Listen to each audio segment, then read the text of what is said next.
My crush posted fake texts that made me look like a predator and it destroyed my life. I have become a depressed and mentally abused individual who was abandoned by all his friends and family, and it is all due to social media.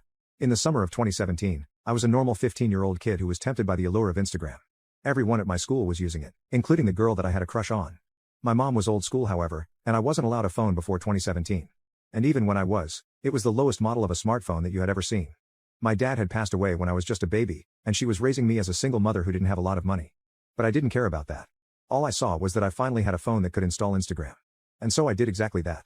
I found a place in my house where my mom couldn't look over my shoulder, and made an Instagram account. I sent follow requests to all my friends and they followed me back. We used to hang out at school daily, so they were all really happy for me and congratulated me on finally getting established on social media. I made some posts, most of which were very cringe, but at the time it felt like I was the happiest kid on earth. A couple days in, I actually got a follow request from my crush. I had been desperately trying to search for her account, so this was truly a blessing. I immediately accepted it and followed her back. But I was too scared to text her first because I didn't want to be labeled as a creep.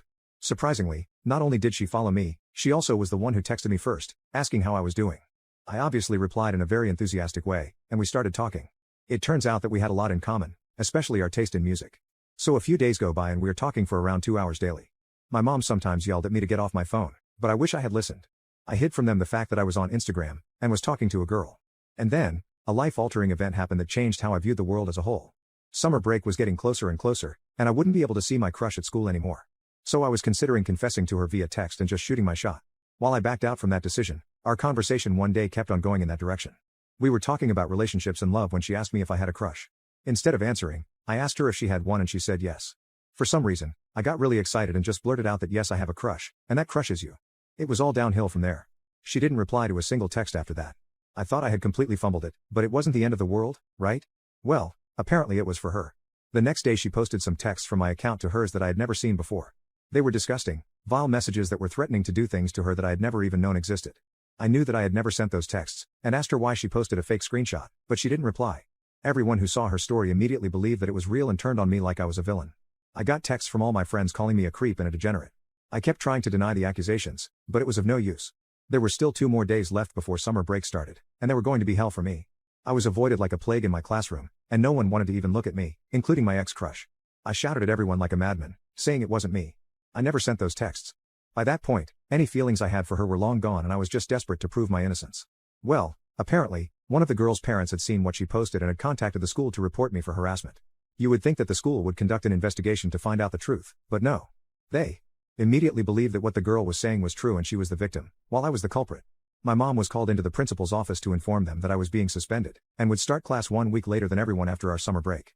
To say that my mom was angry would be an understatement. As soon as we got home, she began yelling at me as if I had actually roped that girl. You are effing disappointment. I went through so much to raise you all on my own, and made sure to instill good values in you. But you proved that I am a bad mother. Now everyone will think that I am a weak woman who couldn't raise her son to be a proper gentleman. I never want to talk to you again. Once again, I screamed that it wasn't me who sent those texts, but my screams fell on deaf ears. True to her words, she didn't say a single word to me for the next month. A 15-year-old kid who had lost all his friends and was being ignored by his only family was bound to go into depression. At first, I was no different than a cringy teenager who faked depression for attention. I would avoid eating and stay in my room, refusing to come out. But instead of attention, my mother just kept on ignoring me. If I didn't come down to eat, then I could starve in my room for all she cared. Nevertheless, I would only come out for food and otherwise stay inside. The only TV in our house was in my mom's room, so I obviously couldn't watch that. Even though she never said a word, I could tell from her eyes when she was angry and when she wasn't. I would hear her getting berated and insulted by neighbors because they got wind of what I had allegedly done. Every single time that happened, she would come home and glare at me like I was the devil, but still never said anything. So I tried to find solace in social media, also known as Instagram. But that was the source of my pain in the first place. I would keep scrolling through memes until I fell asleep. I would also sometimes get messages from people who used to be my friends, saying that they forgive me. And then they would post my replies on their story with laughing emojis. I deleted that app but soon reinstalled it because I had nothing else to do. A lot of my school friends lived near me, so I couldn't go outside out of fear. That's how my summer break went.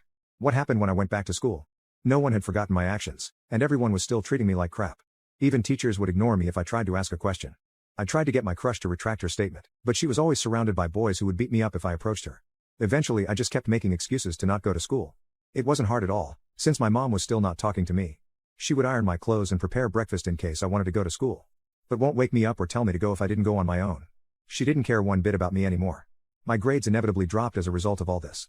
The one teacher that still cared about me recommended that I go to the school counselor to sort my mental health. And what did that counselor do? told me to sit on a chair in the corner and kept texting someone on her phone. My entire life was falling apart just because of a false intimate harassment claim. And the worst part was yet to come.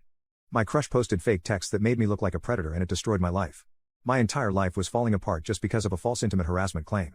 And the worst part was yet to come. The next 3 years were more or less the exact same. Since I no longer had any friends, I became the weird kid at school and was subjected to targeted bullying. By that I mean that my appearance or other qualities weren't being insulted. But rather, everyone just kept calling me a predator. It messed with my brain so much that for my last year of high school, I barely even went to class. I have no idea how I didn't fail, but I did manage to get a high school diploma. Obviously, I had no desire to go to college or do anything at all. I didn't know what to do with my life.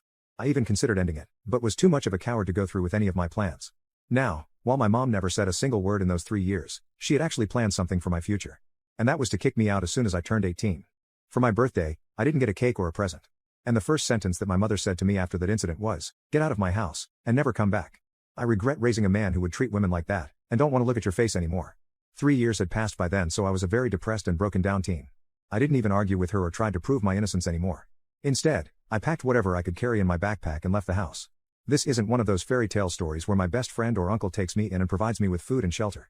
I was homeless and had to sleep on the street with just a sheet over my body. Any kind of mattress or pillow wouldn't fit in my backpack after all. Before all this happened, I actually used to be a smart kid who got perfect scores in all exams. I guess I retained some of my intellect, because I got used to this life pretty quickly. I watched other homeless people and how they got their food, and I copied them. I begged for money and looked through trash cans all over the city. I can count on one hand the number of nights where I slept without an empty stomach. It truly was hell. And my depression never went away, so I never found any motivation to go anywhere with my life. It's not like I had any money to apply or prepare for college anyway. Sometimes, I go back to my house to see if my mother had a change of mind and is looking for me. I have done that for 3 years, and can tell you for sure that she doesn't regret her actions. I am living in a homeless shelter right now that gives shelter to those without a home or a job. My sleeping area is filled with other people who haven't taken a bath in months just like me. Every day it feels like my body is crumbling away. My most prized possession is still that one, cursed smartphone. 6 years since I first installed Instagram and destroyed my own life just because I couldn't keep my mouth shut. I charge that phone every single day and look at my old friends' Instagram accounts. Everyone is doing really, really well, except me. I am just a broken man who is probably going to drop unconscious at some point and never wake up. And for what? Just because of a few words from one girl who didn't have any proof, and my life was gone. Poof. Magic. Just like that.